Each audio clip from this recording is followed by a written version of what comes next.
If you are new to running or even thinking about starting to run, then I have 5 easy steps for you to follow that are going to make it easy for you to stay committed to this new activity. But before I do that, I want to welcome you to my channel and to remind you to go ahead and subscribe so that I can send you much more valuable tips on running. With that in mind, here are my 5 steps.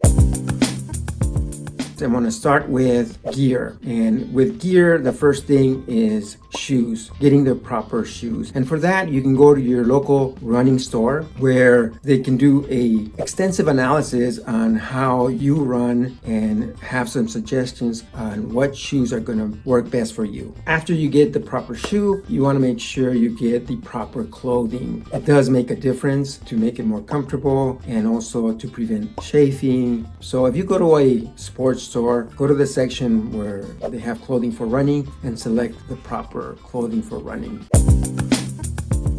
Once you get your running gear, the second thing that I would suggest is your mental preparation. And by that I mean just preparing yourself on the clarity as to why you're going to start running. Having your whys is going to be very important. The reason why you start running, whether it be for fitness, to lose weight, whatever it is, write it down, go deep on the reasons why you're starting to run, because you're going to want to pull those out when the going gets tough. And believe me, if you're new to running, it's definitely going to get tough. And that's when you want to remind yourself of why you started to run in the first place. The other thing you can do is also sign up for a race as part of your reason. If you sign up for a 5K, 10K, half marathon or marathon, then you are going to have reasons to stay in shape so that you can get ready for those races. The longer the race, the more time you want to give yourself. If you decide you want to do a full marathon, I have a free 16-week marathon plan that you can download, but of course you wouldn't implement that until 16 weeks before your race. Also, if you're thinking about running a marathon, I would definitely give myself between 6 and 12 months to prepare yourself if you're coming from no running at all.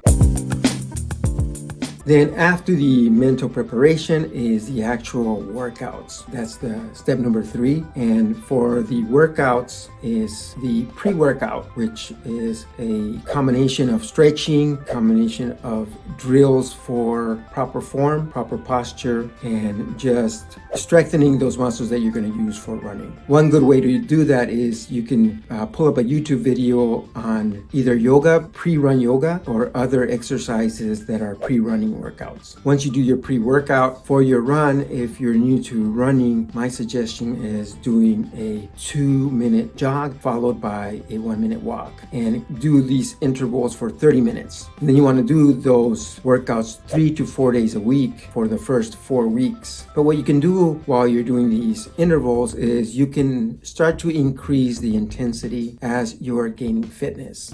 You can also alternate. You can do one slow, one interval fast, and just alternate as you're progressing. Once you do that for 4 weeks, then you can start also increasing the allotted times for your jog and for your walk. Or if you can start running, then you can do a little bit longer, maybe run for 4 minutes and jog for 30 seconds. Then after that, after your runs comes the post-workout. And the post-workout, the main reason to do that is to stretch the muscles that you've been doing so that the scar tissue doesn't become brittle and cause a tear the next time you go on a run. For that, I also suggest YouTube videos on yoga post-race, and those are going to keep you flexible and also work on preventing any kind of injury.